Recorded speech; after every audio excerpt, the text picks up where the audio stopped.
these things about you. Unless maybe I did. Right. Or maybe I do. Because earlier, when I found this game, I knew that I would end up showing it to you, even though I don't know you. All right. And I had a feeling like you'd be positive and you'd choose to look for yes. So on the back of all of these, I wrote something. The ones you didn't want, I put no. The really strange thing is the ones that you chose to keep, the ones that you answered for yourself. I mean, I had a feeling that you would be a snorer, or you would recycle or gamble, or can you keep a secret? And yes, on the back of all of these. All right, that's pretty good. I don't know what to say, to be honest. I don't know how you knew that. Wrote this on the back of all of them. Freaked me out. That's really odd. That's ridiculous. That's really odd. Felt like I was giving real thought into my answers and I didn't even know what I was going to choose. So based on what you already picked out for me is bizarre. If you could summarise what just happened, both of you, in like a sentence, what would you say?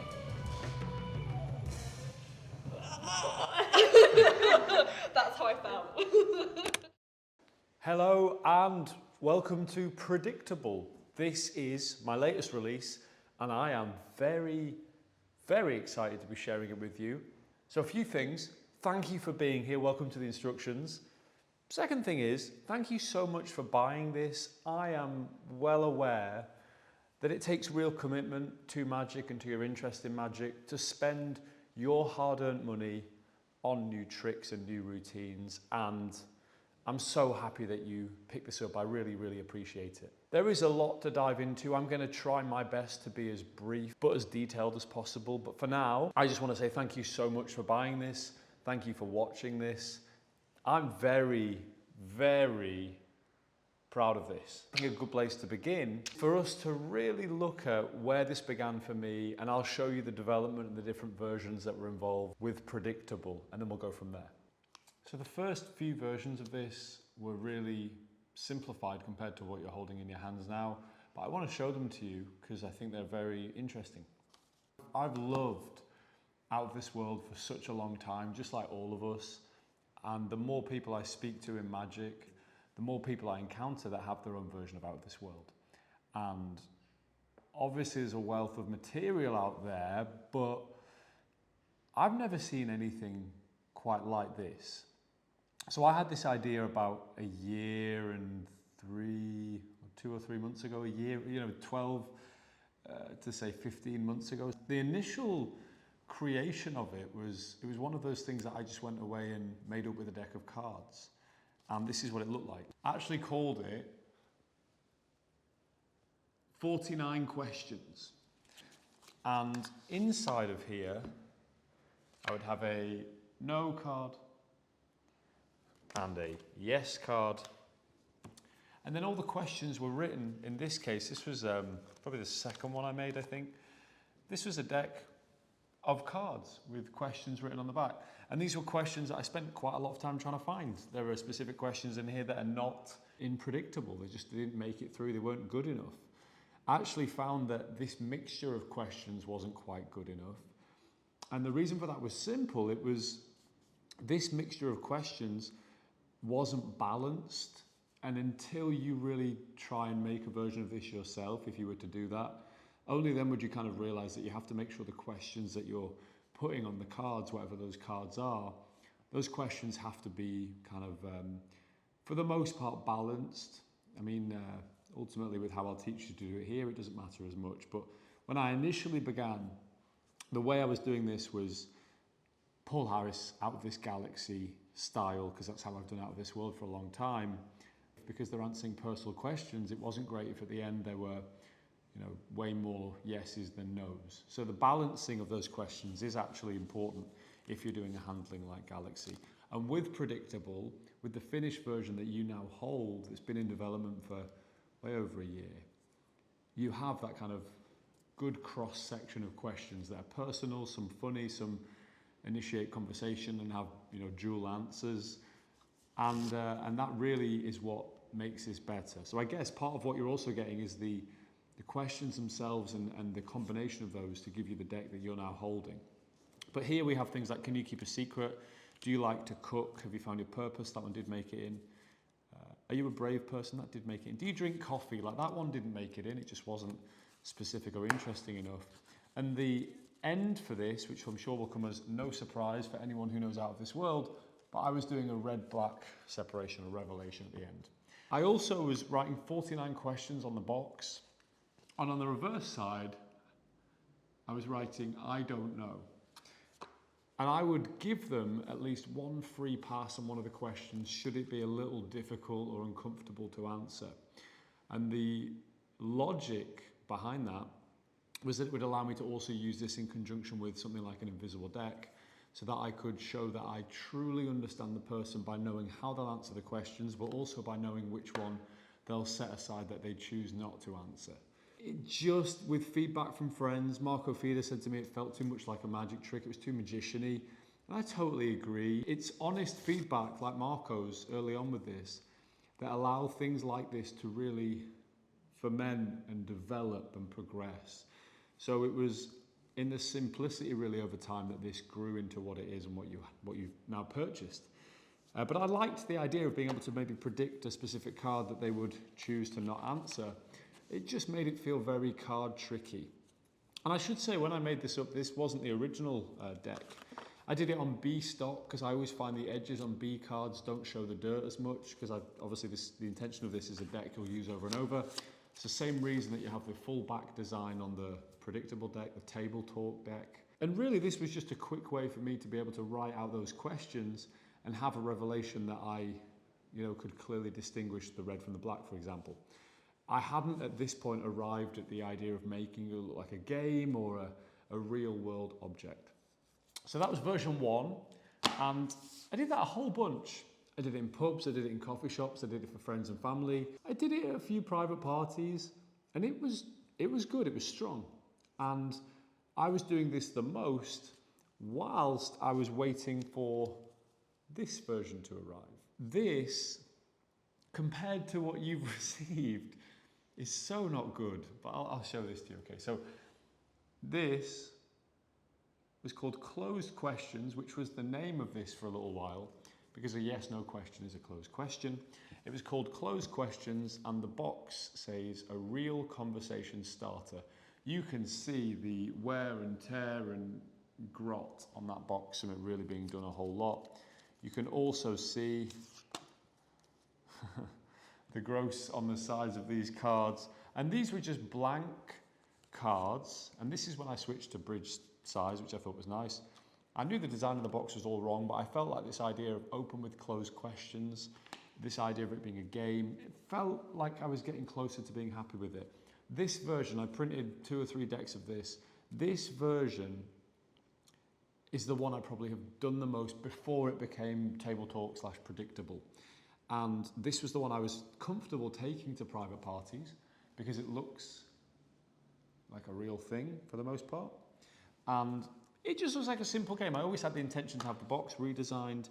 And then what happened is the amazing designer that I work with on everything really went to town on making this look insanely real and amazing. So what began as this inside of a card tuck box as bridge size, you can see how it's slowly moving away from the deck of cards.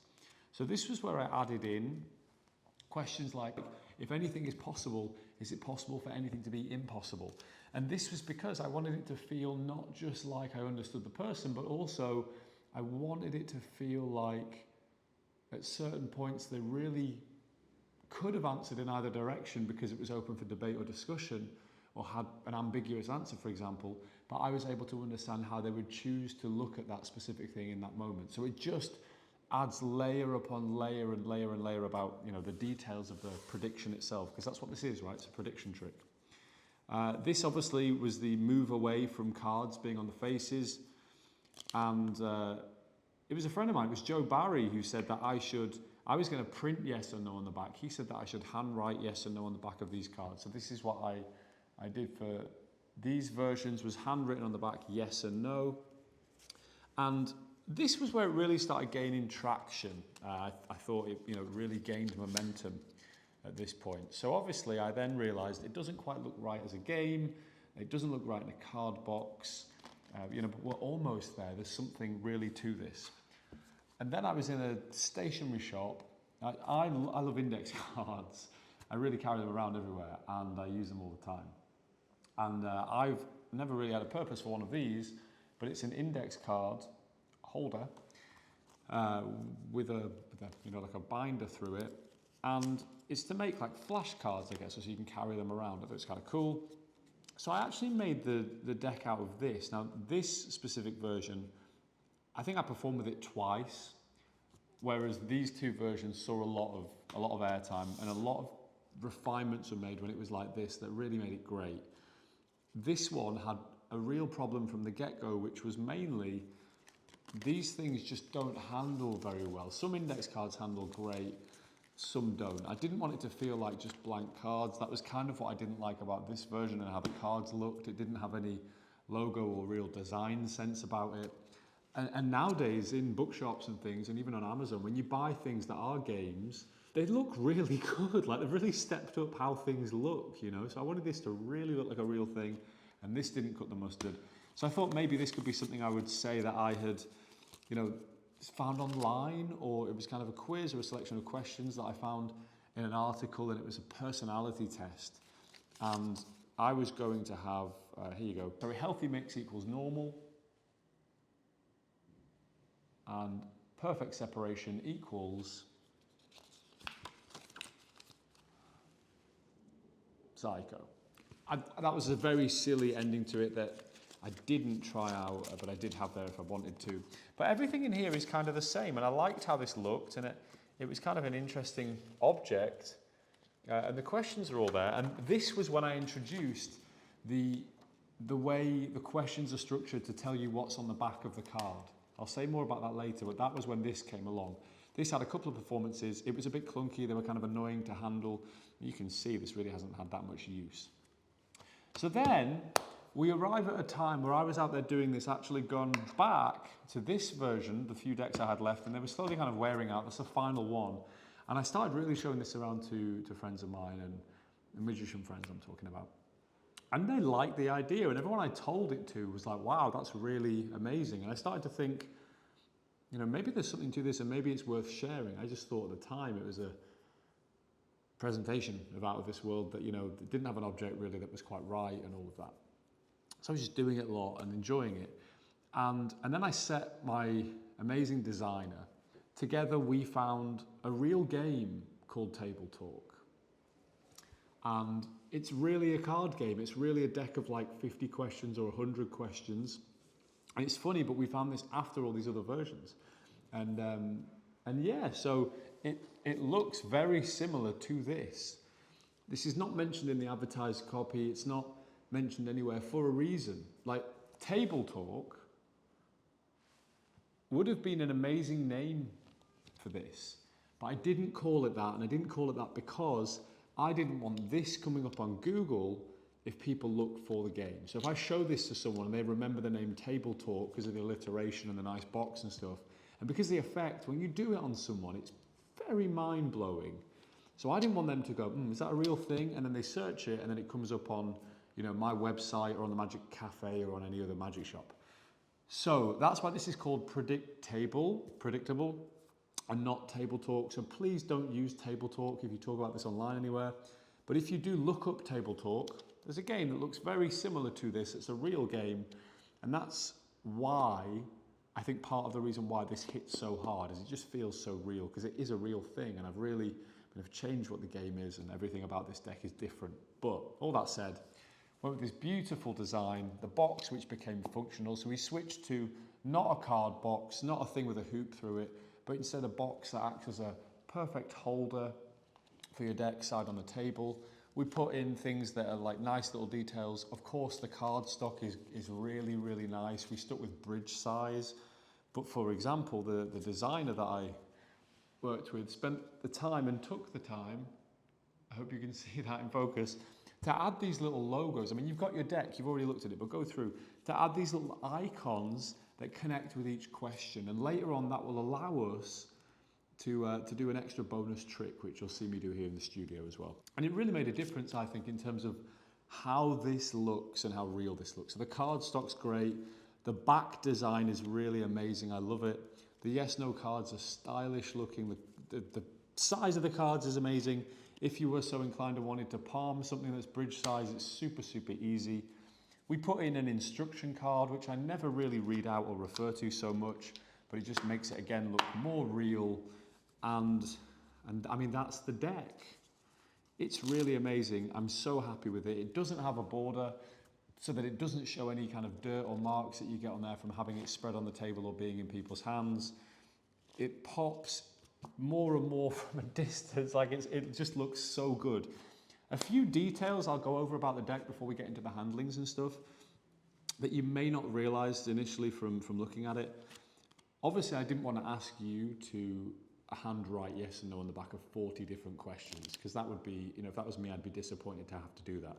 So we took my writing an odd number of times for yes and an odd number of times for no, and digitally, but really with my hand, with an Apple Pencil, I wrote out the words yes and no in different ways, and then they were cut up in different ways and put on the cards in slightly different ways. Because it's an odd number, it means that the repetition doesn't look symmetrical necessarily, and then because they're all in slightly different places and on the back of different cards and all of that, combined with how well these are printed, like if you really look at them, you'll see that you can see the back design through as if you've taken a Sharpie and it really has left not just a perfect solid line, but it's really got that detail where it looks like you've handwritten those on. So it really looks like you've added Sharpie on there, chisel tip Sharpie, but you haven't had to do a single thing. So it's always there, it will never come off, it will never damage the card because it's part of it.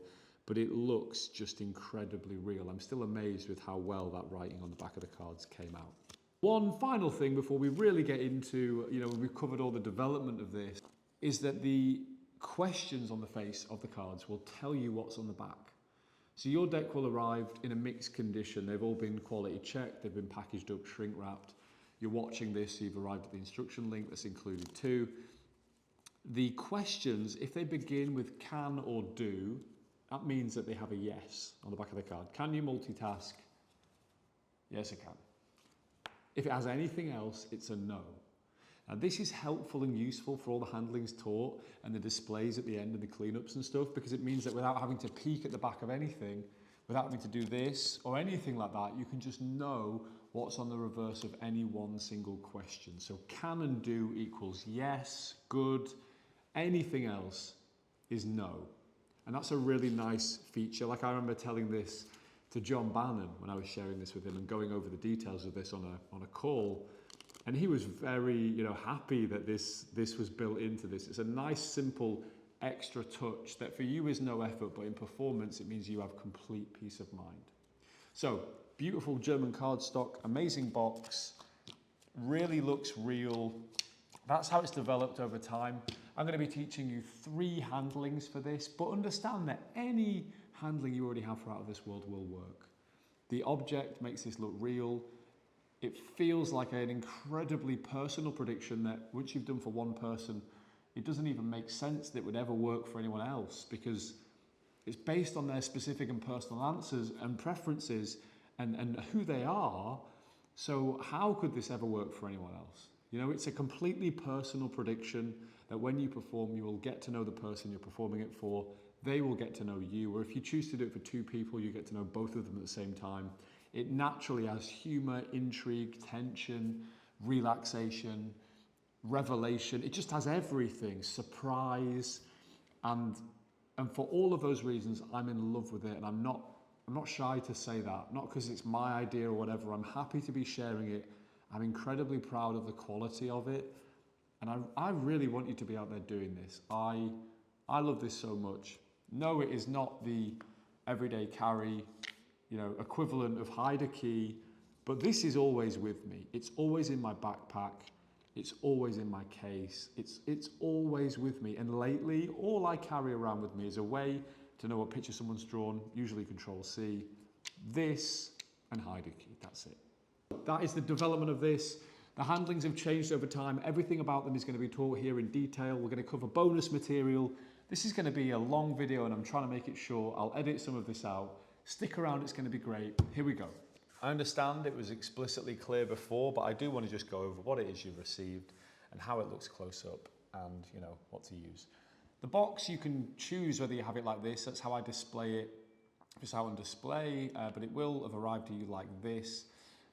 I love it like this as well, but I do think by pulling it up, there is enough friction there to have it look nice and interesting and elegant with that kind of yellow stripe. Super cool. It's kind of interesting if you have a local bookstore or something, to get like a price sticker which you can put on here from the bookstore. Do that by just purchasing something from there and adding the sticker on. I like to say I got it from Amazon. I sometimes say I got it from an airport. But that's the box. It's really rigid and solid.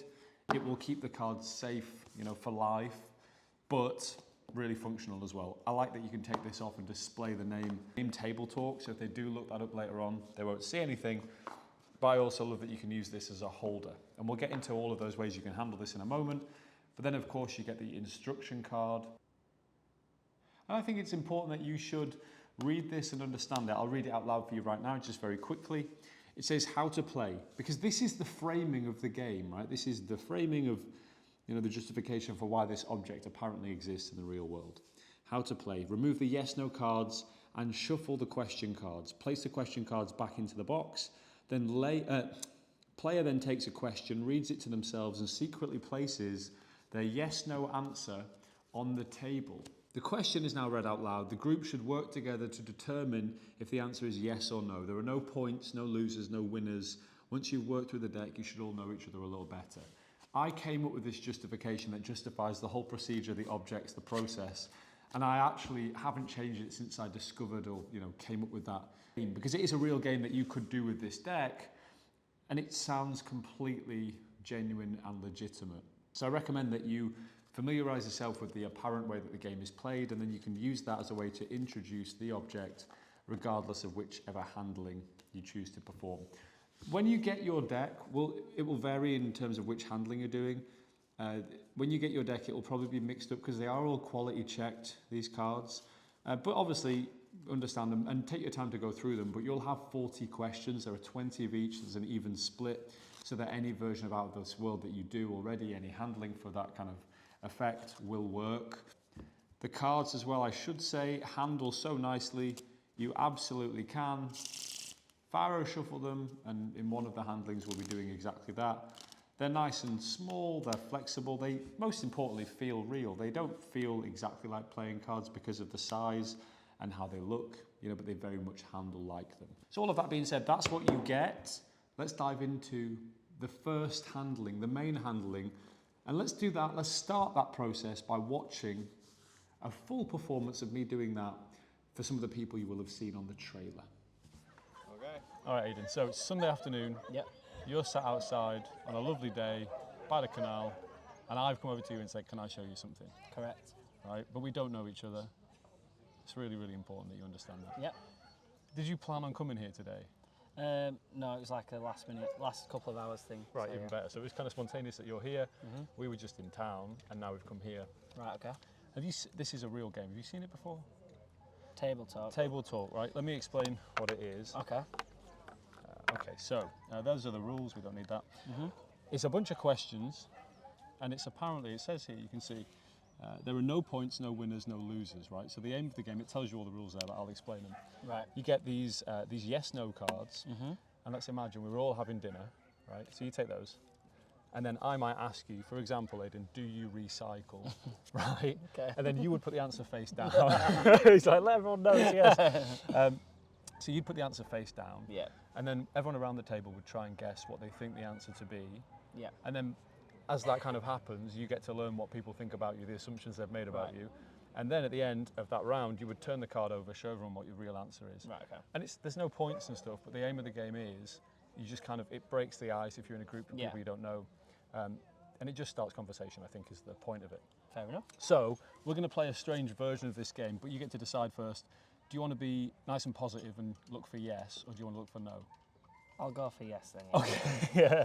You twisted me. I twisted you off. So set that, yeah, set that. In fact, we'll put it right there is good. Just that's a reminder for you, okay, so that yeah. you know what you're looking for. Okay, right there. So you're going to go first. And, for example, we know the answer to this is yes. So if the answer for you is yes, just Yep. pull this over towards you and put it right in front of you like this. Right, okay. And keep your hand on it when you're not, just in case the wind blows, okay? Right, okay, And then we'll take it in turn. So I'm going to look for no because you've chosen yes, but that was your choice, and it's important you remember that. So this one, I'll answer, if I won the lottery, would I tell anybody? Right. Truthfully, the answer is no, I wouldn't tell a single person. Right. So you'll go, we're going to go back and forth, we're going to do all of these, but the important thing is, Aidan, that you really answer as honestly as you can, Yep. because no one's judging you. And the important thing is that if you answer personally, truly, honestly, Yep. those are answers that I shouldn't know about you, right? Correct. Because we don't know each other. Fair enough. Like, Yeah. you didn't even know you're going to be here. Well, no, yeah. All right, okay. So, do you know your strengths? If the answer is yes, pull it towards you. If it's no, you'll put it here, which will go in kind of the discard pile, the bin Okay, yeah. pile. Okay. Have you ever had an imaginary friend? Yes. Yes, I have. Okay. Are you a podcast listener? Yes, I am. So, discard. If that's a yes, it's rarely, but is it like Your mostly? choice. You know the ratio there. If it's every now and again, I'd put Yeah, it. go on. Okay. Did you ever almost die? I didn't. Where do I put this one? No. If it's a no, you put it here. Good. Okay. Have you ever broken a bone? I actually haven't, which is weird, I think. Okay. Do I snore? Yes, I do. If I couldn't know that about you, right? No. I shouldn't know that You about shouldn't you. know that, no. Okay, so there are some like bogus red herring questions in there. If you Yeah. enjoy wasting time, is that time really wasted? Trick question, I think. Right, okay. I'm going to say yes. I don't know. All right. Do I have a secret talent? It's not really secret, so no. Okay. But your choice to discard Yep. or to keep, right? Fair enough, yeah. Would you ever appear on a game show? I wouldn't. I'd love the prize money, but I'd never be able to face All right. the comedy of being on there. Can I keep a secret? Yeah, I can, yeah. Okay. Are you afraid of the dark? No. Do I keep a personal journal or diary? No. And you can see, right, how I couldn't know these things about Yeah. you, right? They're personal to you. Are you 100%. mathematically minded? I'm not mathematically minded at all. My mind doesn't work like that. Okay. Do you like where you live? Do you live around here? It's an awkward one, actually. I live with my mum at the minute because I just broke up with my girlfriend. That's not awkward at all. Yeah, So- so I'll put that. Yeah, okay, so discard. Okay, Yeah. good. Have you ever witnessed a crime? I have, so I'll discard. Do you enjoy surprises? It's a surprise that we're doing this right now, Yeah. isn't it? Okay, good. Are you scared of dying? I don't think so. Then 3 times per week, yeah. Okay, honest person. Yes. Can I speak another language? No. Adventurous? I'd say yes. Can I swim? Yeah. Oh, that's an obvious one, I guess, but you Yeah. know, I didn't choose these. Have you found your purpose yet? I would say yes, I have. You'll go. Do you manage your time wisely? I'd say so, yeah. I'm going to say you seem like you do. You've got a nice watch on. It'd be a Well, shame yeah. not to look at it, wouldn't it? Yeah. Are you happy? Absolutely. Do you have any tattoos? Now, this one's a really good one, right? Because I couldn't know Show you. if you had a tattoo. You know, it might be hidden away, so Yeah. you'd have to tell us what it is. But I'll show you if you want. I was a bit drunk when I got it. But are you a morning person? I would say yes. Yes, I am.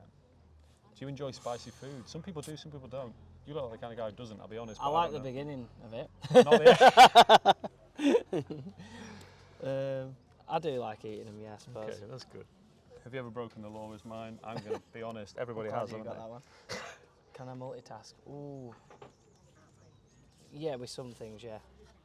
Would you risk your life to save a stranger? That's a good one. I'm going to say yes. Mm-hmm. Do you believe in ghosts? Ooh. Controversial, that one for some That is a people. tricky one 'cause we've had a few conversations about that recently. Oh. Go on, for fun, for fun. Are you a brave person? It's me asking the question to myself, I guess. I'll say yes, but if that was your question, the answer would be yes, because you're over here doing this with me, and you know most people would be shy at that Right, idea. okay. Do you follow your brain more than your heart? It's your final question.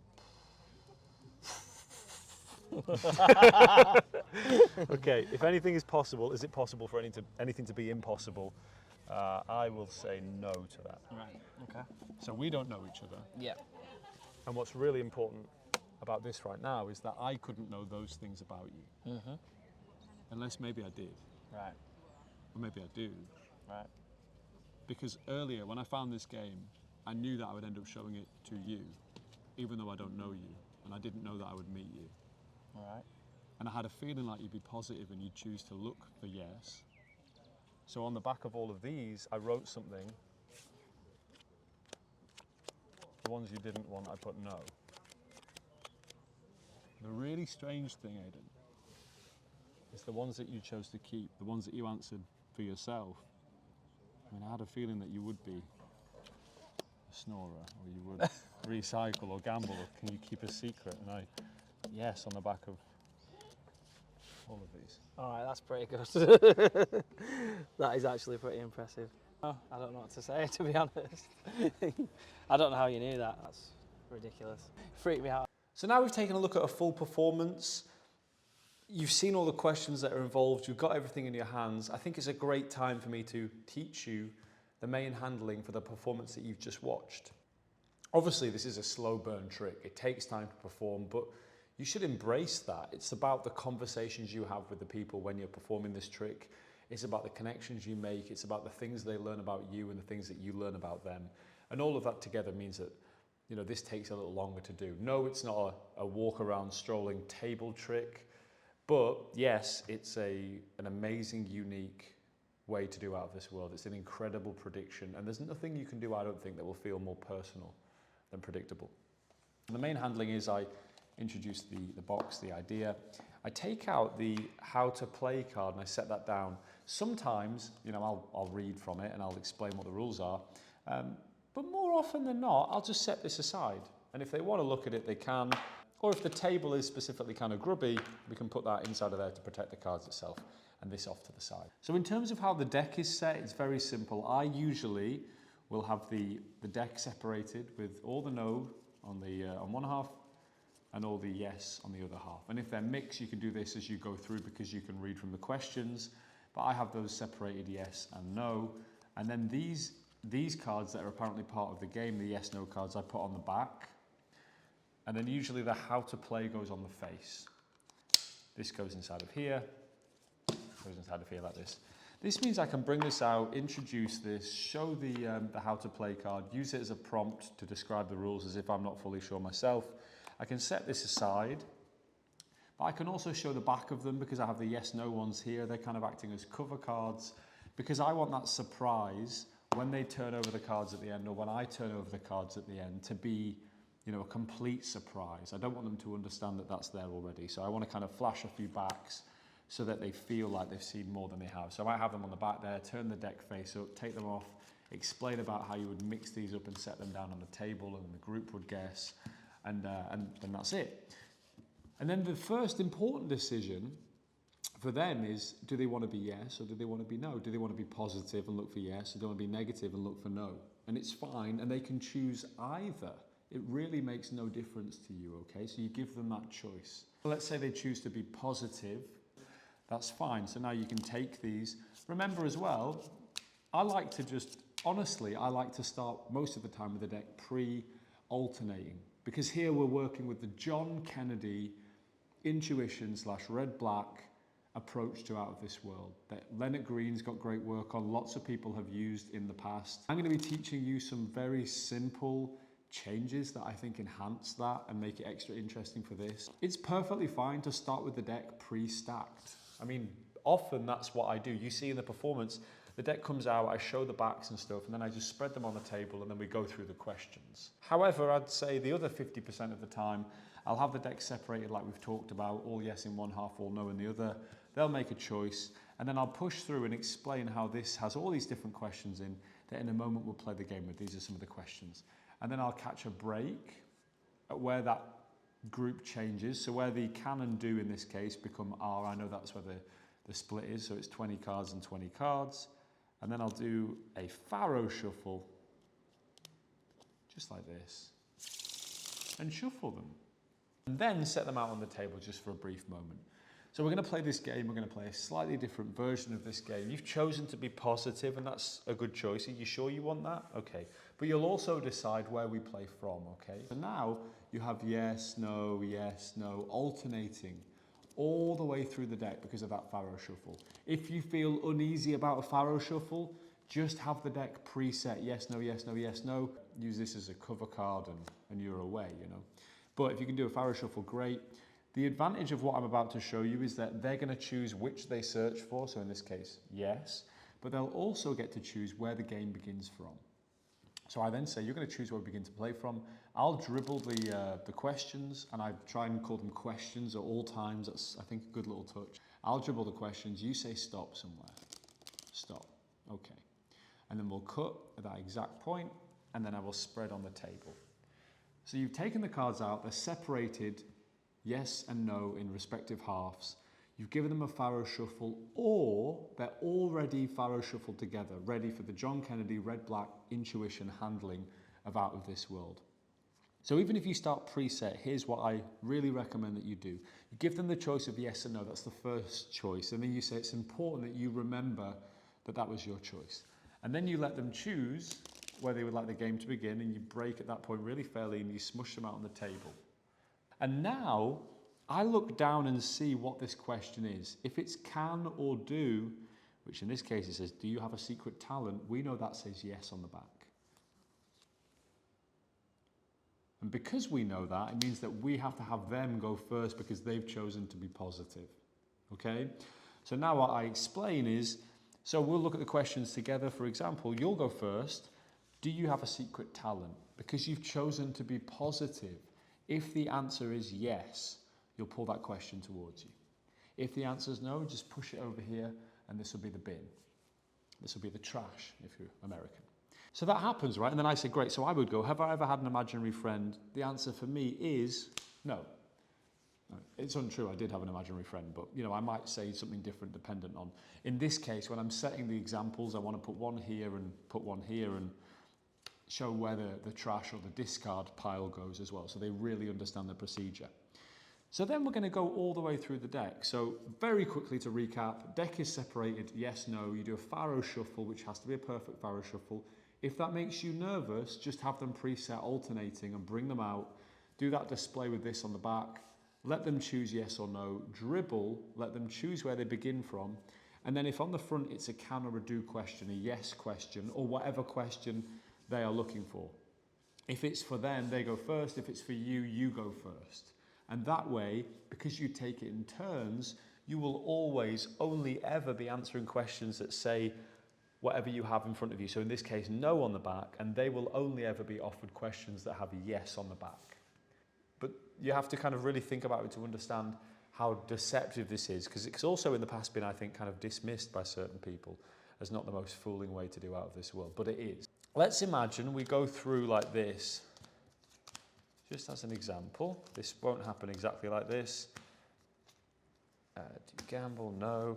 And you see what's great about this is when you're going through, because the question will code me what's on the back of the card, because this is so conversational, if you lose track of whose turn it is in the normal Kennedy red-black and you don't have marked cards, well then you have to kind of check and see whose turn it is, right? If you do that. I've had it happen to me a couple of times just with the regular deck. I'm not afraid to say that here.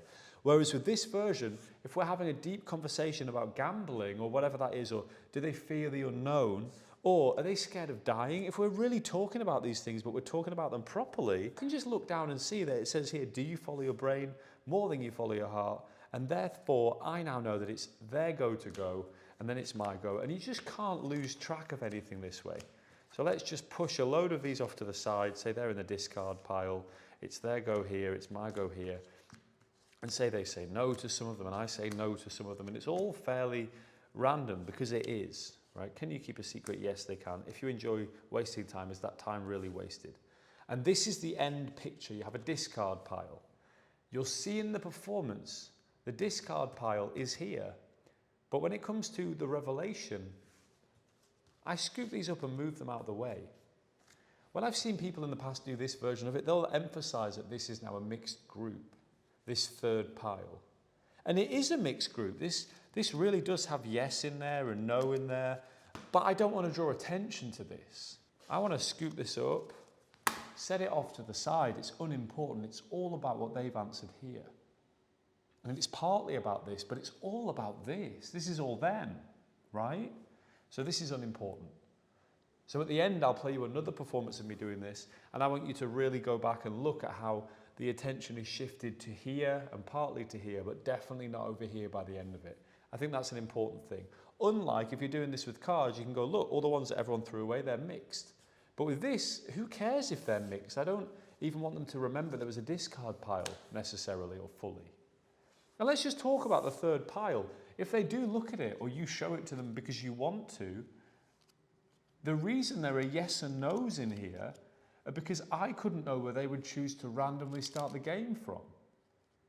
So there might be some questions in here that they would have said yes to or no to that had yes or no on the back, but never got asked to them because they chose where to begin the game.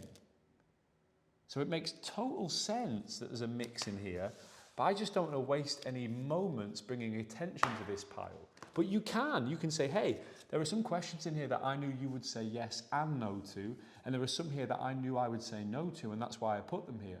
And likewise, the answer was yes, but I wouldn't know, because you chose where to start, who would get what question specifically. I just had a feeling about you as a person and what you would choose should you be offered the question.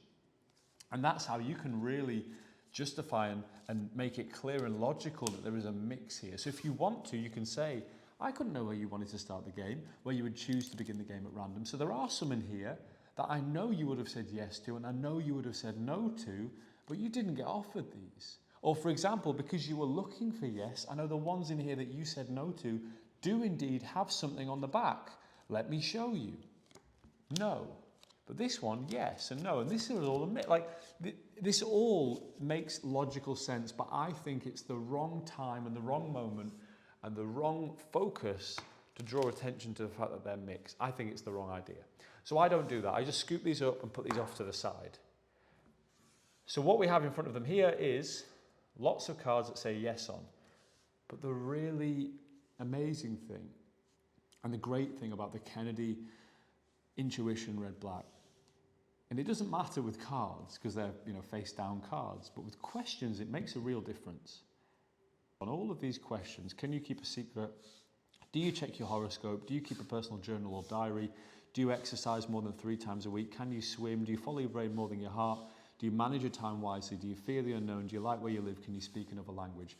If they'd said yes to all of these, well now, they really did say yes to all of these. So when it comes to the revelation, you can leave them with that group, and if they want to look at them, they will really see that these really are the things they said yes to. That's a real advantage of this handling and this version of the Kennedy red-black with the Pharaoh, with letting them where to choose to begin to play the game, and then by letting them choose whether they look for yes or for no. All of those tiny changes on the traditional Kennedy red-black, by using this object face up with questions, not playing cards, and the fact that this codes you as to what is on the back of each card, it just makes it so easy to perform. It makes it almost completely self-working to perform, especially if you eliminate the Pharaoh. And then it just becomes a conversational, enjoyable piece of magic to share with people. And best of all, like I was just saying, if they choose to look for yes, everything in front of them really is something that is true for them. Not just a card they picked or something they chose, but this, can they keep a secret? They've said yes. That's telling you about them. But that really says yes on the back. Do they check their horoscope? Yes, they really do. And because these are personal things they've answered yes to, the relevance of the revelation, the impact of the revelation will just be and is incredibly strong. So it's at this point that I say, I had a feeling about you. And even though I've never met you before and I don't know you, I had a feeling that you would choose to be positive and look for yes. And that's why over here, on the ones that you didn't want, I wrote something on the back. I wrote no, no, no, no, no, and I deal these out onto the table. Now these aren't the questions they didn't want. They were never offered these questions, but I'm trying to encourage a false memory that they didn't want these things and these were irrelevant and they said no to these questions. And that is how a lot of people remember this, because this is very unimportant. Often then I'll scoop these up and push these all off to the side. And I'll say the most important thing though is that you said yes to these questions and these are personal to you. And even though I don't know you and we haven't met before, I had a feeling that I would meet you here today. And I had a feeling that you would be a person that would check your horoscope. And I had a feeling that you can keep a secret, that you do keep a journal, not a diary, that you do recycle, that you do exercise more than 3 times a week, that you're a very good swimmer, you do follow your brain more than your heart, you do fear the unknown, you do manage your time wisely, you love where that you live, and you can speak at least one other language, but I think it's probably 2. And that's why I wrote yes on the back of all of these questions that you answered yes to. And that's the end revelation. And you can punctuate that however you like, but that is the strongest out of this world revelation I've ever seen. Obviously I'm biased, and I might be wrong, I might be incorrect, but it's so strong, it's so personal. It literally feels like it couldn't exist for anyone else. So that is the main handling. I should say as well, if they choose to be negative for whatever reason, because I've had some people, when I've been sharing this over the last year and a bit, I've had people say, you know, were you trying to nudge me? Were you trying to encourage me to choose yes? And the answer is, you know, no, I wasn't. They can choose anything they like. If they choose no and you dribble and it's a yes first, then you go first and they look for no. And the revelation for that is the same. You just put the word no instead of yes. You know, I had a feeling that over here, the ones you didn't want, you wouldn't be interested in, because you would look for no and you would choose to be negative. And I choose to be positive, and that's why over here I put yes, yes, yes, yes, yes, yes, yes on the back of all these ones you didn't want, and then I get rid of them. And over here, even though you chose to be negative and to say no, you tried to close me out and guard yourself from this whole process. I knew that you would reveal things about you that I shouldn't know. Because by choosing no, you actually show me what the real answer is, and you reveal what yes is. And look, that's why I knew, but, no, no, no, no, no, no, no. And it has the same punch, even though they choose no. So I hope that's nice and clear. Look into John Kennedy's Red Black, Intuition. There are many different handlings of it that are amazing, that are great. I just love this so much. Whether you begin with the deck set as a furrowed deck, alternating deck, or whether you do it in real time, I'll do both. You can have people shuffle the separate all yes cards and all no cards before you shuffle them. There are a million different ways that you can handle Kennedy's Out of This World. There's amazing work on it buried in books and magazines, and you know, I'll talk later about the history of this and the credits behind it, but all of them are worth exploring. And this just has so many advantages in terms of the object and how real it looks and the justification of it, and the revelation being so personal that you really can apply whatever handling you prefer. But this Kennedy one is the one I like the most. It's a slight variation on the John Kennedy approach to Paul Curry's Out of This World. I like allowing them to choose what they search for. I like dribbling and letting them choose where to play the game from, and then that deciding who goes first. I really like all of those small touches, mixing that in with an occasional faro shuffle or a preset deck, just to really elevate the impossibility of everything. So I think it's all about intention, it's all about focus, it's all about where you put your attention, which should all be on them, and then this extra pile just kind of becomes irrelevant. And if they do look at it, it's exactly as it should be. So let's close out by taking a look at a studio performance here for someone that's from within the building that I don't know, but from downstairs somewhere. And I'll perform this just as we spoke about, and you'll see. This is Abid, everybody. Say hello to lots of magicians. Hello. So Abid has a studio, and I found this on a website called Peer Space, and I started filming stuff here. And you've probably wondered all these times what I'm doing when I'm filming stuff here. Yes. And I said I could show you what I'm filming today. Perfect. Right? Yeah. And your name, what is it? My name is Ali. Ali. I'm Yeah. still Chris, right? But so I'm going to do this with two of you together. But really, I don't know you. Like every now and again, I say, "Hey, is your studio free?" We don't know each other besides seeing here sometimes. So it's important for what we're about to do. And you're going to make sure all of this, you can join in. You know each other really well, right? Yeah. That's good. Okay. So this is a game. It's called Table Talk. Okay. For real, it's a thing. I found it on Amazon, and it's a game. I'll show you what it is.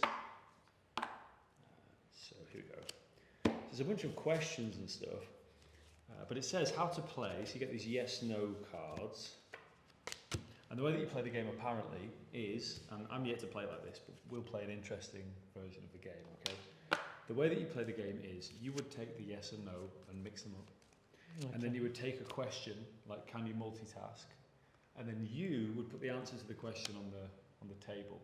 And usually you play this after dinner with friends or family or something. Yeah. And then everyone makes like a guess as to what they think the answer is. And by doing that, they kind of get to know you. And then you would reveal that your answer is this or whatever it is. And then everyone would, you know. All right, it has to be upside down like. In the normal way you play this, but we're going to do it differently, okay? So it says here, though, this is kind of interesting. There are no points, no winners, no losers. So the whole point of this game, really, I think why it's called table talk is just to start conversation and break the ice with people. Because some people, you know, I mean, especially in groups, it can be kind of intimidating to kind of open up a little bit. So what we'll do is I'll mix these a little bit. In fact, I'll go through like this. I'll show you some of these. You see them all? I mean, they also have little logos on and icons on. Like that one's quite a good one. Some of them are trick questions too. We are going to go through all of these, but whilst I mix these, would you two decide together? You're going to pick one of these for both of you. Okay? It's really about you, but you're going to oversee this. So which one do you want to be? Do you want to be positive and look for yes, or do you want to look for no? Your choice. Let's do the positive. That's a good choice. Okay, you're being positive. I like that you chose that, but not everyone does. Some people want to be negative. So this is just a reminder for what you're looking for together. I'll be no, okay, because you didn't choose that. But it's important as well. You remember that was your choice. Okay, really important because you'll see. Okay, so you also get to decide where we begin to play the game. So we shuffle them, but as I do this, just say stop somewhere. Okay. Stop. Right there. Yeah. I'll cut at that exact point. Okay. Right. So it's really, really fair there. Exactly. Mixed up, but we start exactly where you want. And of course, you go first because you should go first. I played this game before. And here's how this will work, okay? You will answer the question. I won't say all the questions out loud, so everyone watching won't know your secret answers to the questions, okay? But I'll see them. We'll get to know each other a little bit. But most importantly, and the coolest part is, at the end, something interesting will happen, okay? So, if the answer is yes, if you do have a secret talent, now I know you're a photographer, you do videos, obviously you have a secret talent, but you also do other things, I imagine. The answer is probably yes. If it is, you slide it over towards you and just keep it there. If the answer is no, you can push it off into the, you would push it over here, and this would be kind of like the discards, the bin. So, you can answer honestly, do you have a secret talent? Secret talent, secret talent. If you don't, you can get rid of it. It's fine. You don't have to tell us what the secret talent is if you have one. But if you feel like you don't have one and you want to be modest, that's also fine. And you can put it over here and the answer's no. Yeah, at the moment, whatever I do, I just, Okay, that's all good. That's all good, right? So this one's for me, so we'll take it in turns, right? So are you mathematically minded? I am not mathematically minded at all. I come up with ideas all the time, but when it comes to numbers and stuff, I'm really bad. So I'm gonna that's no for me, okay? Your go. Do you gamble? No. No. Okay. So again, I know over here is fine. Are you scared of dying? This is my go, actually. I guess I'm not, but I'll say yes just to be more human, but I don't think it does scare me. This is your go. Do you know your strengths? The strengths, like physically or? No, well, it could be physically, right? But do you feel like you know what you're like good at and what you're not good at? Because that's usually the best thing. Is if you know you're not good at something, you can get someone else to help you with it, and then the result is better, I guess. The strengths can be like, I take a yes. I think it's a yes for you, because right? Because sometimes, if I'm into some kind of trouble, like business-wise and other stuff. Yeah. So I don't like show up too much. Yeah. I try to work out. Solve the problems, right? So you're a problem solver, and that's probably a good strength to have, right? Okay, that's a good answer. So this one's the first yes, but this goes over here. This one's for me. Would you risk your life to save a stranger? It's a tricky question, right? But I would, unless, I don't know, I can't imagine the circumstances that would mean no. So it depends on the situation. It depends on the exact moment that happens and the circumstance. But I'd say for the most part, I'll actually say yes. I'll put it over here. I'll be a good human. This is yours. Do you follow your brain more than your heart? So you're more like emotional, or you're more like logical? No, because I think more like emotionally. I think as emotionally. So if you think with the heart, with the mind. So people, who play games, Yeah. So. Okay, I think this is a good answer. I would have probably said the same. All right, look, I'm getting all the trick questions. If anything is possible, is it possible for anything to be impossible? Definitely a trick question. I'm going to say no. Who knows? Can you swim? No. No, that's fine. No, embarrassed. It's all good. This is me. Am I a brave person? I'm going to say no. Do you fear the unknown? That's a good one. Fear the unknown. Sometimes, yeah. Okay, so we'll put that. Because Because you don't know what's going to happen, right? Exactly. And it can be scary if you think about that too much. Would you? This is for me. But would I ever appear on a game show? No, I don't think I would. Do you enjoy eating spicy foods? Yes, sometimes. Yeah. Sometimes, okay. Am I a morning person? I am a morning person. I wake up really early, have coffee, start work like really early. What time? In the day. Like 5 o'clock. 5 o'clock. Yeah, honestly, all of my friends think I'm crazy, but 5 o'clock is the time I wake up most days. Me and my girlfriend up at 5 a.m. We're on it. This is a good, right? Do you believe in ghosts? What time do you wake up? We wake up around 8. That's still good. That's still early. Some people like 12, 1 o'clock. So, do you believe in ghosts? Yes. Yeah, that's a good answer. Because also doesn't define what a ghost is, right? Am I afraid of the dark? No, I'm definitely not. Do you have any tattoos? No. All right, but I couldn't know that, right? Yeah. Okay. Have I found my purpose? I'd say yes. I think what I do is right. Do you check your horoscope, like astrology? Sometimes yes. Alright. Mine is what is called. No, the Scorpio. There's another one. Sometimes I check that there was a time when I used to check how the day will be. Yeah, you know, when based on the when I horoscope. first knew about the thing, about the stars, and I tried to look for it. So sometimes it makes me happy because it says on it. It says good things, right? And other Yeah. times you can be like, oh no. Yeah, I Yeah. get that. So yes or no, your Yes. choice. Okay, I think that's a good. I'm probably the same as well. If I won the lottery, would I tell anybody? I would. I'd tell Cynthia, but I wouldn't tell anyone else. Of course, the closest one. Yeah, closest one. So this is a good one, right? Do you keep a personal journal or a diary? I'm not a diary person. No, okay. No. I can tell straight away. You go, nah, that's something. Have I ever witnessed a crime? I have. I saw someone break into a van and steal loads of music, like equipment once. Do you recycle? They're all going to judge if you say no to this one. Most of the time, because while we do something leftover, keep it sometime and you reuse it. That's good. Okay, so that's definitely a yes. Okay, right? Am I an honest person? Yes, I am. Do you exercise more than 3 times a week? More than 3 times a week, I don't. That's okay. There's no judgment.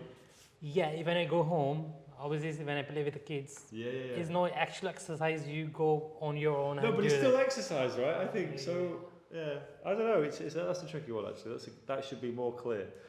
Have you ever had an imaginary friend? I did have an imaginary friend when I was small, and yeah, I did. So this goes here for me. Do you like where you live? No. Oh, okay, that's honest. I think everyone would probably say no. Did I ever almost die? No. I'm looking for no. Can you speak another language? Yeah, I speak like Urdu, Punjabi. So yeah, I can only speak English. So you're much smarter than I am if you can speak other languages. This is a good one. Are you happy? Yes. That's a straight away confident answer, and you'd be the same as well, right? Do you enjoy surprises?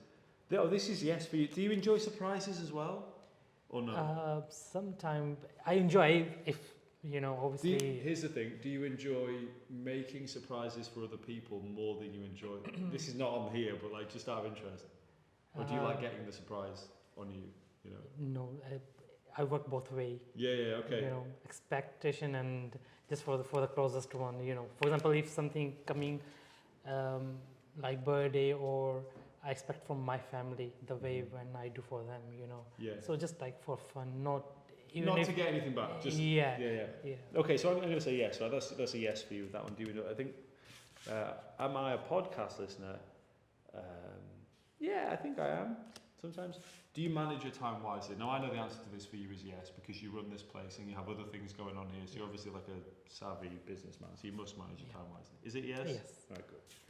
Have I ever broken a bone? No, I have never broken a bone. Do you snore? That's a personal one. I don't know. This is regular. If you don't want to answer, you can just say no, or I won't look and you put it somewhere. No, we do. It's I think everyone does, but there's a levels. There are levels, yeah, and sometimes it's worse for me. It's like more or less, Yeah, I do, but very less. Okay, so where do you want to put Obviously, it? I can't tell. Yeah, how do only my wife can say that.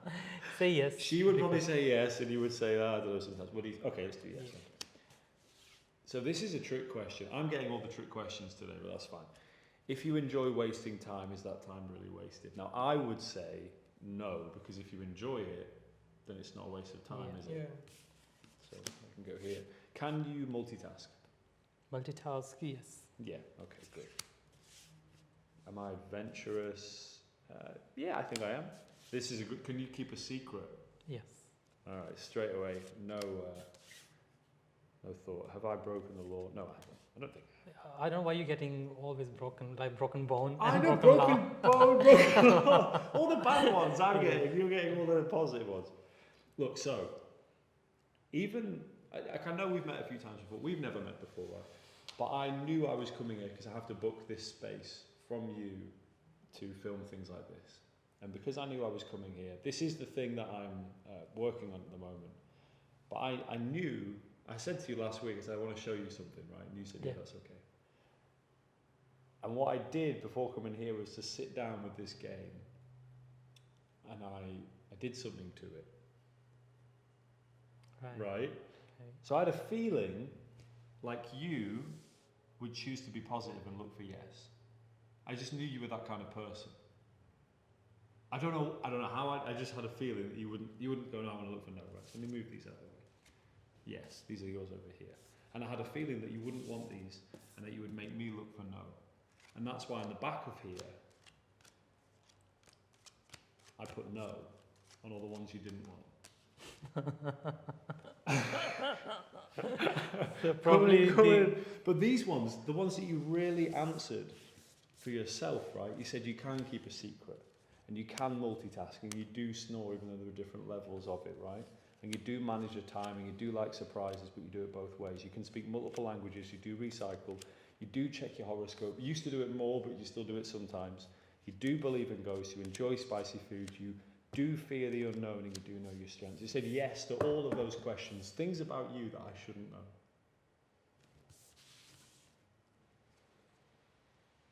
But what I did was thinking about you, was put yes on the back of all of these.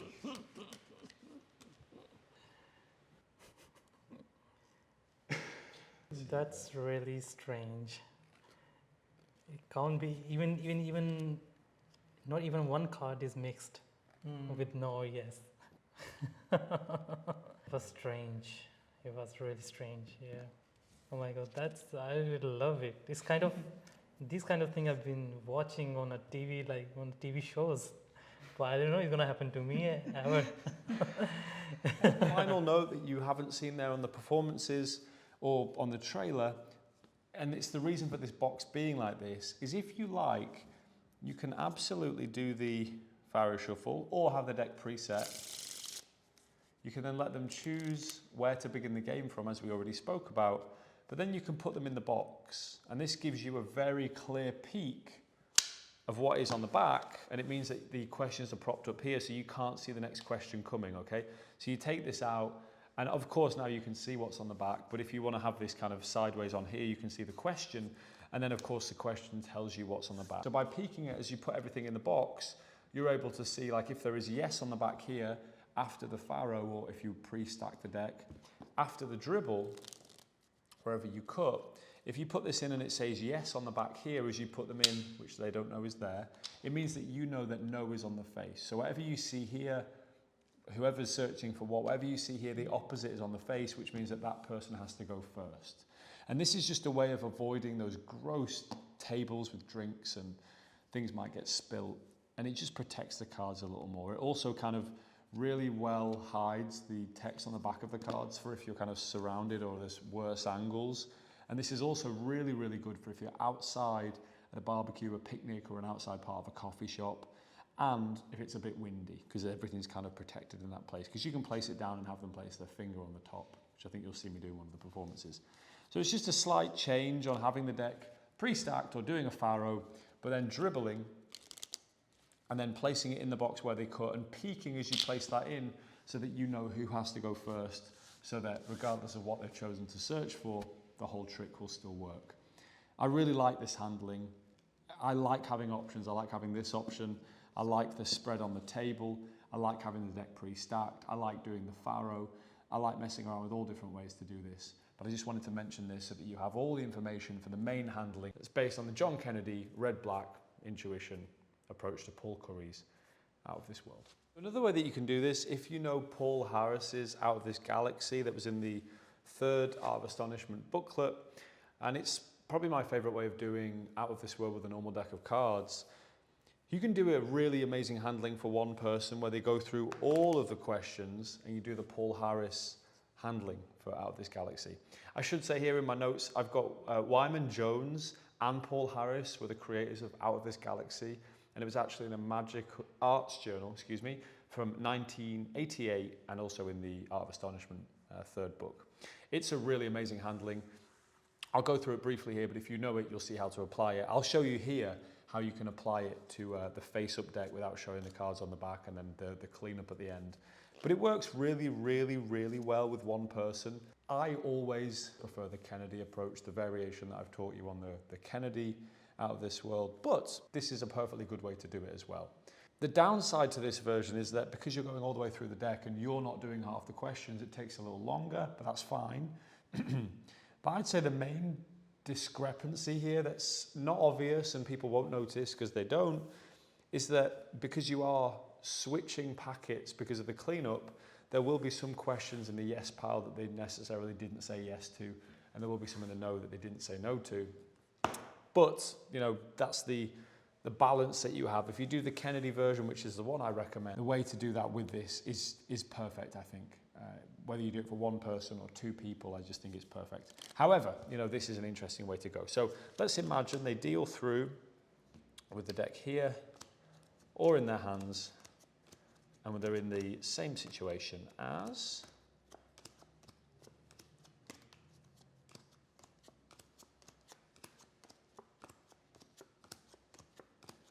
obviously it won't be this even, but let's imagine it goes here, and here, and here.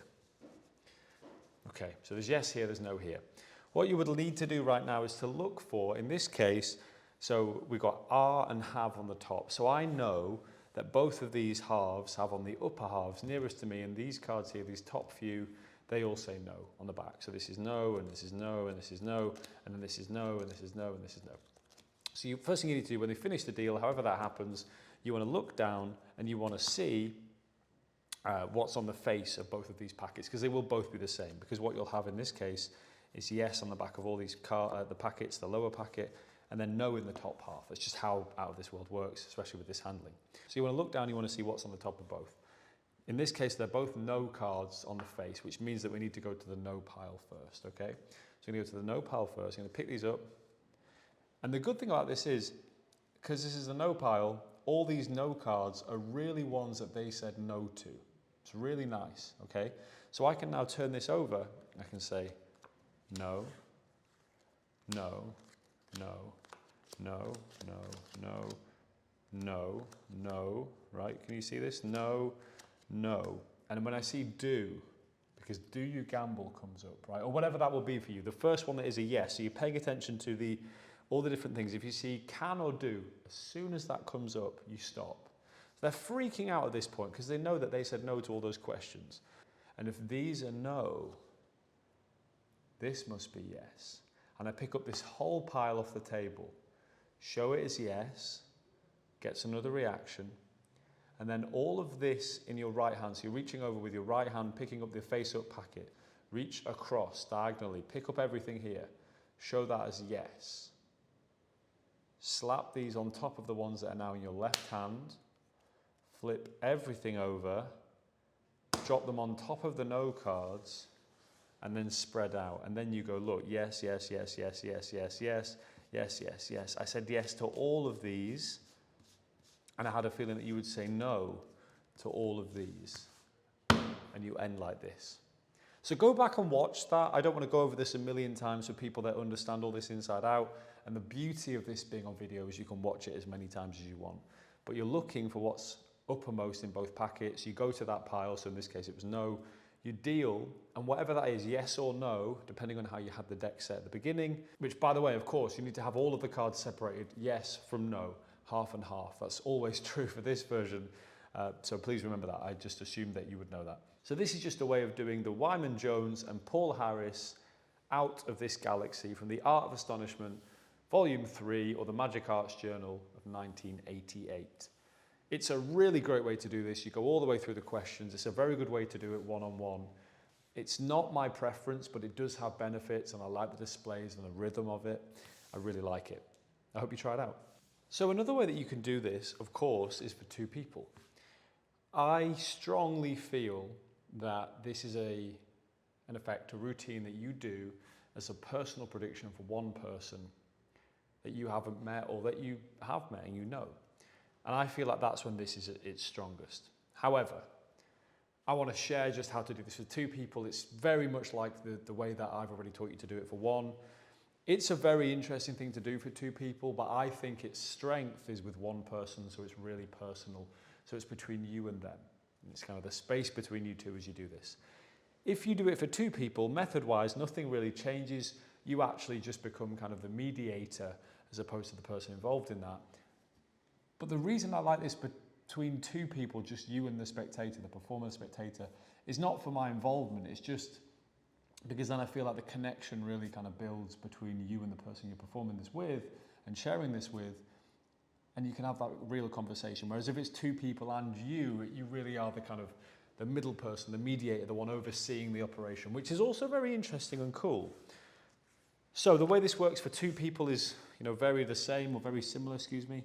I'm going to go through, I'm going to have the deck separated into yes and no, no and yes. I'm going to take these either beforehand or during the performance, and that's really your preference, but I'm going to furrow them.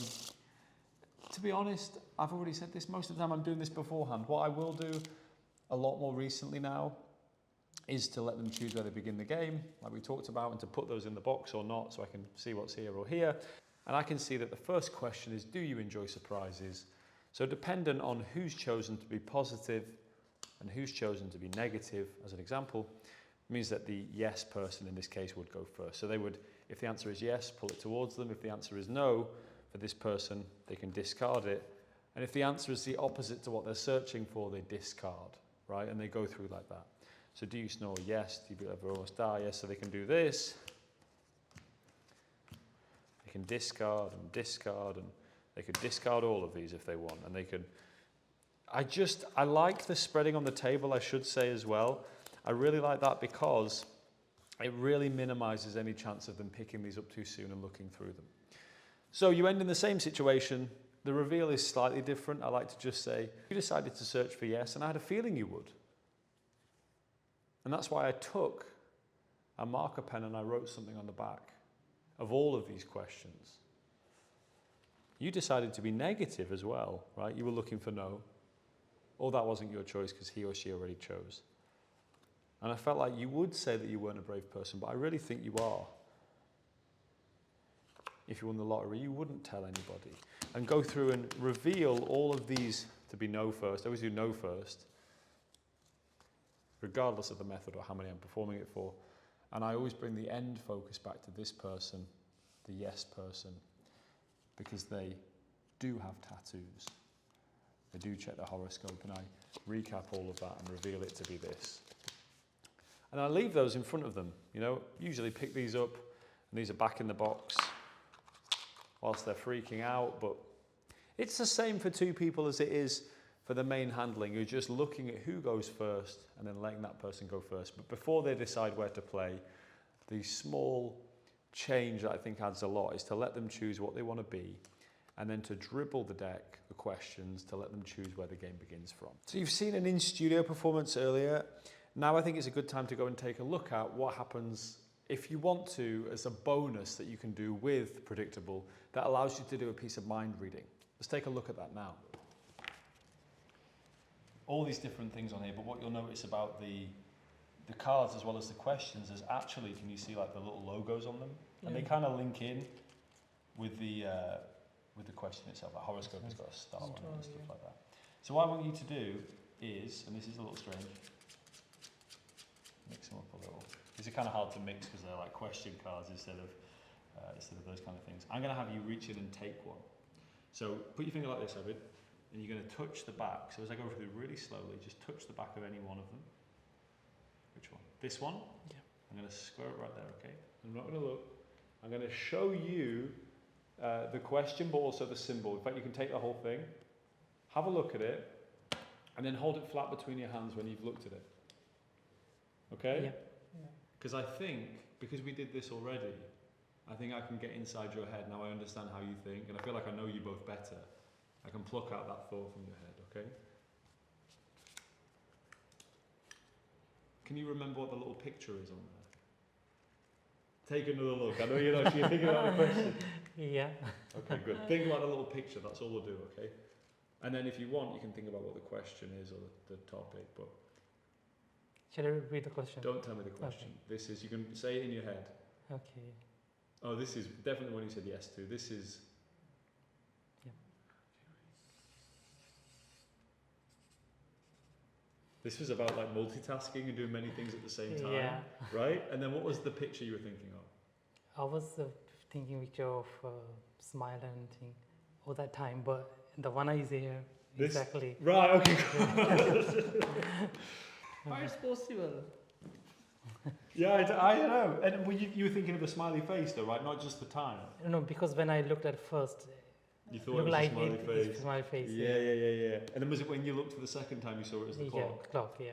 Very, very simple. It just makes use of the deck. I think it's a nice additional bonus. And, you know, for the right situation, it's good to know that it's there. Because the revelation is that the cards have already been separated, say yes from no, you'll have at least a small packet of yes and a small packet of no, okay? And because you're answering the no, if you're doing it one-on-one, you can make sure that, you know, you have enough here to do this. But you can say, can I try one more thing? Is that okay? And you can shuffle these up, and you do. And then you show these, okay? Like this. And what you're going to do, what I'm going to do in this case, it might be different for you, is I'm going to spot what the question is fifth from the top. And also the icon that's there. This is a little eyeball. I'm going to spot that as I go through and show them. I'm going to shuffle the bottom ones again. And I'm going to spread through. I'm going to say, just ignore the writing on the back of these, but you can just touch anyone that you like. And I'm doing an under the spread cull force. Squaring it up, giving it to them and saying, take it, have a look at it. They're looking at it, they're thinking of the symbol, and then I pick up a pen and a paper and I draw the very same symbol. So it's a very simple, just a card force, but I think interesting way to follow up this if you were going to move into something else after this. So you're taking that as a shuffle packet, you don't know what's where. You're going to look through and you're going to say, look, you obviously know these are all different, okay? And they're here because you've chosen to be here. I'm going to push off 3, then I'm going to push off 2 and come over and take the one that's the 5th and cull it under the spread. The no border really helps hide this. And then do the under the spread, Hofson's a force. It's also in Card College. It's in a lot of other places. Square up by tapping. So I'll show you that one more time. I'm going to show you all of these are different. I'm going to spot what the 5th card is. So this says, are you a morning person? It's got a cog, okay? But I'm not going to move that 5th card. I'm just going to spot it. I can then, if I want, shuffle the bottom stock as long as I don't affect the top ones. I'm going to push off 3, then push off 2. And as I come over, I'm going to steal, I'm going to cull that card underneath and then say, please touch the back of any card. And that's just sailing underneath, okay? I'm going to square those up, show them to the person. They're going to think about what it is, the question and the symbol, or both, and then I'll draw this and reveal something about it. It's a really interesting, very simple, kind of cool use of this after you've done the very personal prediction. And it can be led into with just saying, look, now I really do understand you. I think I can try and read your mind. And then you do this. Wanted to share it as an unexpected bonus, and I'm sure you'll have a lot of fun doing it. So the final thing to talk about is probably the most important. It's credits. Credits are really important. I think I am always on friends of mine for credits in the sense of I'll say things to people, hey, you should credit this, you should credit that.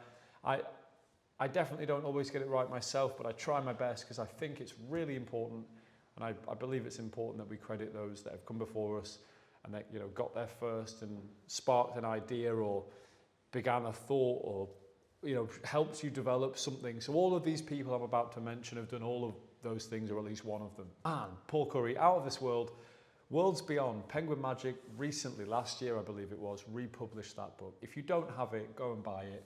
It's got an amazing way to have someone think of a card and you know what it is. It's got Out of This World in it, it's got sleight of hand in it, it's got mind reading in it, it's got everything in it. It's an amazing, incredible book. I recommend you pick it up. So from what I understand about Out of This World, it was originally a trick that Paul Curry sold, in that it was a booklet with instructions, and inside of the Worlds Beyond book are kind of essentially the original write-up instructions for the trick Out of This World. But the trick has been so widely shared, especially now with things like YouTube and stuff, that it's kind of everywhere. But I still perform Out of This World with a deck of cards so often. Actually, within the Worlds Beyond book, it states that, and I'll read this out loud, the plot of having a spectator intuitively sort face-down cards into reds and blacks was not original with Mr. Curry. Reinhard Müller has pinpointed examples as far back as the 1800s. The 1800s, man, that's how long this stuff goes back, probably even sooner. Which he reports on in Underworld number 1, 1995, page 4. In the same issue, Carl Fulves mentions 2 early Scani approaches. Also see the fine print number 1, issue 1, 1995, page 2, and number 4, 1996, page 89. However, Curry's method unquestionably eclipsed all previous versions of this plot, and that was really what lit the magic world on fire and set everybody off on this fascination and obsession with what is now Out of This World. It's in the notes, literally, in the chapter, the section on Out of This World, by Paul Curry in Worlds Beyond. So not just a great book, but full of historical important information. Go and search those references out. Carl Fulves, or Fulvus, I'm never sure if I'm saying it right, he's got versions of Out of This World that are fantastic. There's a great book. It has an introduction by Michael Weber. It has handlings for Out of This World by so many incredible magicians that are amazing. So you should get that book too if you're interested in Out of This World. You should check out the Paul Harris Art of Astonishment book for the handling of Out of This Galaxy that we talked about earlier. When I was talking to Bob Kohler about this and I shared it with him, I was amazed that he liked it so much, and he was one of the people that, you know, like Michael Weber, like Bob Kohler, like John Bannon, like Colin MacLeod, like my friend Joe Barry. Like, I was sharing this with people, Noel Qualter, and they're getting excited. D. Christopher, he saw this, he got excited. And that's what made me realise that this was really something and kept me kind of motivated to keep moving forward with this. But when I was talking to Bob Kohler about this, and I asked if he would give a comment for PredicTABLE, Bob's comment, if you read the whole thing, talks about how Out of This World was the first card trick that he learned. And I actually think that happened to me as well. I think it was the same situation from what I recall. So probably like most of us, Out of This World holds a special place, you know, within my performance and performing repertoire. And this can exist, you know, you can do PredicTABLE and then you can still do regular Out of This World with a deck of cards because they feel very different. That's kind of what's amazing about this. Paul Harris, Out of This Galaxy, wasn't just Paul Harris, it was Wyman Jones and Paul Harris, and it was in the 1988 Magical Arts Journal. I know I already mentioned that, but it's important we re-mention it. It's also in the Art of Astonishment Volume 3. It's probably the version of Out of This World that I've done the most, and I really love it. It's a really great way to do it. And I've seen lots of amazing people do it that way, or a version of that way. The Jerks have some great updated tweaks and handlings on that Galaxy approach of Paul Harris's. I mean, there's just so much out there for Out of This World. I already mentioned the Best of All Worlds book. You need to go and read that. It's incredible. It has loads in there. You'll be busy for years. And now we come on to John Kennedy with his red-black or intuition approach. Now, John Kennedy, as far as I know from the research that I've done, first shared red-black in Genie magazine in volume 52, number 9. And that was in let me get this right, 1969, long time ago. So John Kennedy, thank you so much for sharing that. It's also, there's a version of it in Card College Light with Roberto Giobbi, and Gordon Bean has a version of John Kennedy's red-black / intuition. That's amazing. It adds extra principles to the idea, to the setup of the Kennedy trick to make it otherworldly. And it's very possible to use PredicTABLE with the cards face up in that way if you know what I'm talking about. I highly recommend you go and search that out. On top of all of those people, I want to thank people like Marco Fida, Joe Barry, Michael Weber, Noel Qualter, D. Christopher, people that I shared this with, Bob Kohler, John Bannon, Colin MacLeod, that encouraged me to really, you know, run with this and pursue it. And also people like Colin, for example, that when I shared this with just before it was ready to be shared with you, they responded so positively and were so enthusiastic, more than anything I've shared before, and I obviously appreciate that massively. Sean Goodman put out a trick called Genetics, and they had Genetics 2.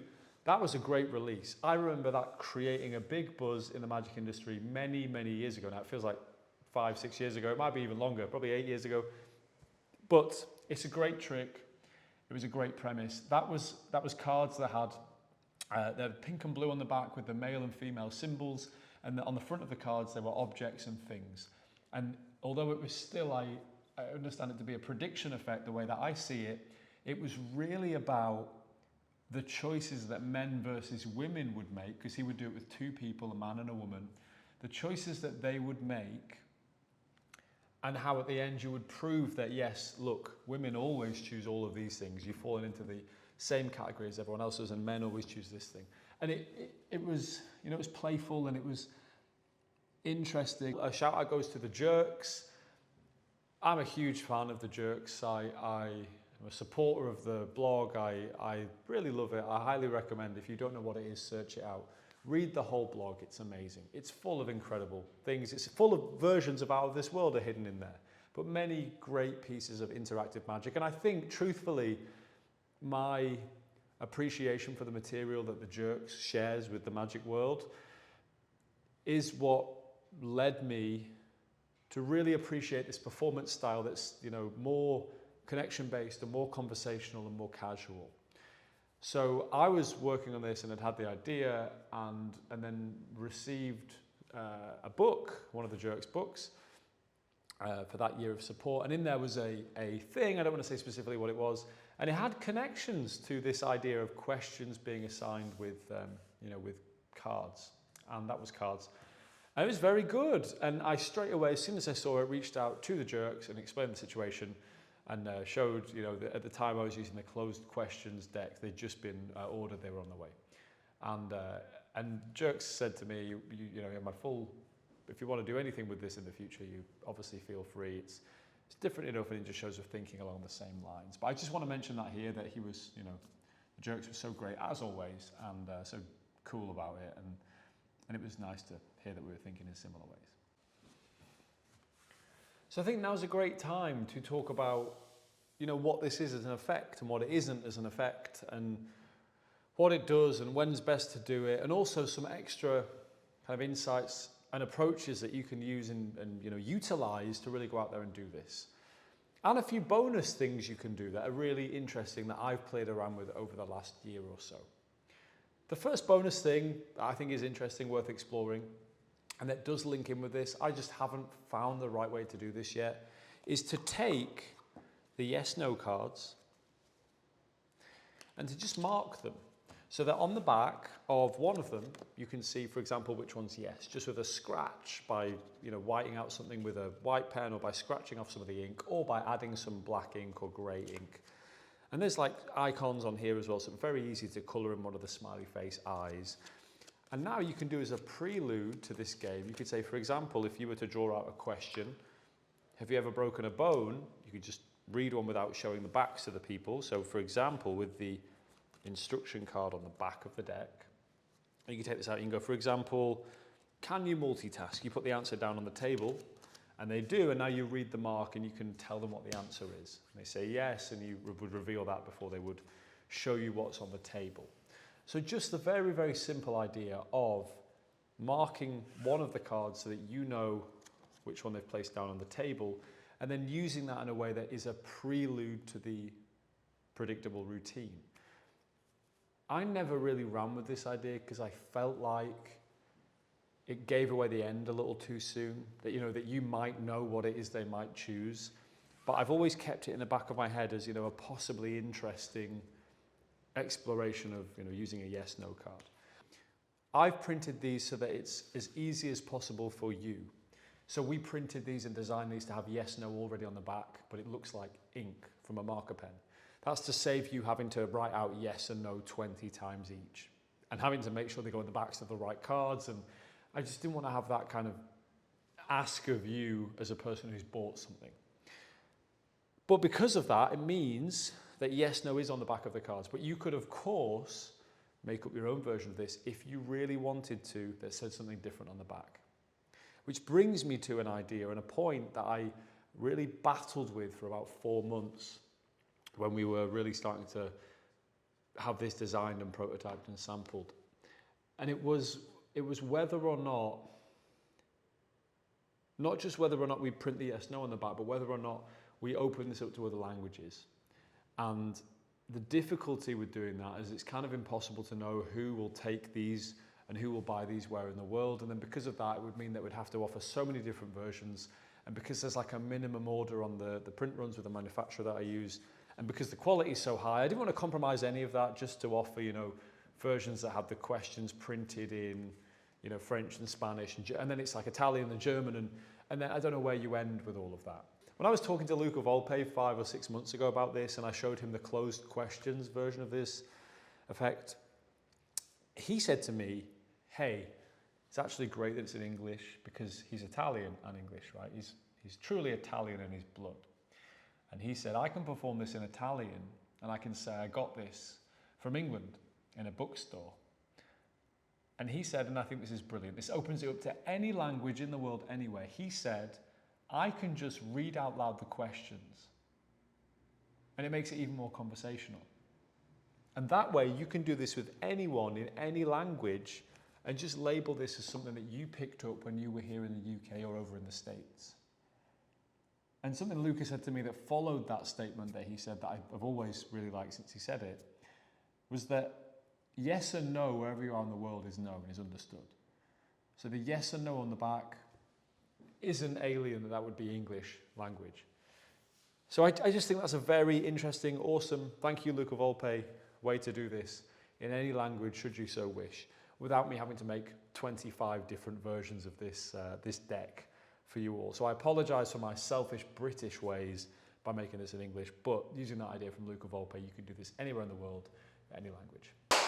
That's a wrap. I'm out. See you later. Goodbye. Thank you so much. I don't know what else to say.